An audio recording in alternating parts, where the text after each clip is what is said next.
Is there some higher power at work here? Is there some curse that I don't know about for Minnesota football? Is the entire state built on an ancient Indian burial ground? Is there a hex? Do I need to call a Reiki master? Do I need to burn a Ouija board? What do we have to do? we we lose again in the most Minnesota fashion ever on an extra point that goes wide. I have no words. I literally don't. You come out flat footed as all can be, play terrible defense against a Maryland team that got absolutely smacked around by Northwestern. You make Tonga Viola look like the second coming of Tua. I'm just at a loss for words at this point. I am so jokerfied, it's not even funny. I just can Rashad Bateman opt out a second time because he probably should at this point. This is terrible. We had a good day running the ball, 4 touchdowns. Yeah, that's great. Good job, Mo. But the rest of this game, wow. And getting out coached, outplayed by Maryland. Oof. I mean, I was questioning the coaching decision at the end of the game, at the end of regulation by Maryland for not taking the timeout and at least throwing a Hail Mary. I was pretty much just sitting there agreeing and nodding my head with the commentators. And then in overtime, I was confident we could match whatever points they could put on the board because we had such a great, just a great day rushing the ball. And then they get in the end zone, and they kick the extra point, and they miss it, and it's over. We lost to fucking Maryland. This is going to be a long season. So that makes both of my football teams, professional and college, a combined 1-7. So 2020 can eat shit and kill itself.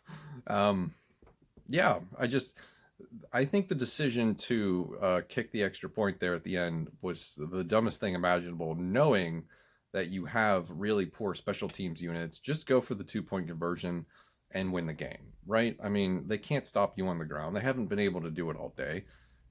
Draw something up to get the 2-point conversion. I mean, just how hard is it? Like, I'm so tilted, beyond tilted right now. It's just another one of those days where you're like at least there's no football on tomorrow that means anything to me. Thank God I can just sit there and watch games and scout players without any stress because this is getting old.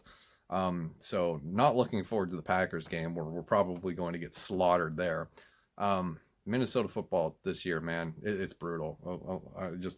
We're all suffering through the wave of misery that is this season that we almost didn't get. Think about it. There was a huge greater than zero possibility we weren't even going to get it this year. And then this is the product that we get: a college team that's 0-2 and a professional team that's 1-5. I don't know. Maybe PJ Fleck sold his soul to the devil for last season, and that was it. Like there was no part two to this. So everything just looks pretty bad. And I guess the losses in the off season, like Antoine Winfield Jr. and Tyler Johnson, were just bigger than I probably anticipated, and I think most people did too. And yeah, you could say like the whole COVID situation has really ruined it. We make that excuse at the professional level too, but at the same time, I see teams all around the conference and the collegiate level that aren't having this problem. So it's just a matter of talent and coaching. That's what it is. That's what it boils down to. Everything else is an excuse, and everything else is just an excuse. So I really have no really good analysis other than just filming a live raw reaction to that. As soon as he kicked it, I knew it. I knew it was not going in. Oh my God, unbelievable. I have flashbacks to Blair Walsh in Seattle now. So I get to relive that for the next however many hours I'm still awake. Good, great, excellent end of October surprise gift there, Minnesota. Fantastic. So, yeah, I don't know. I really don't know. I don't have words of comfort. I don't have really anything. Just that we have just suffered so many defeats this year. It is ridiculous. And as bad as this team played in the beginning of this game, I thought it was going to be a blowout.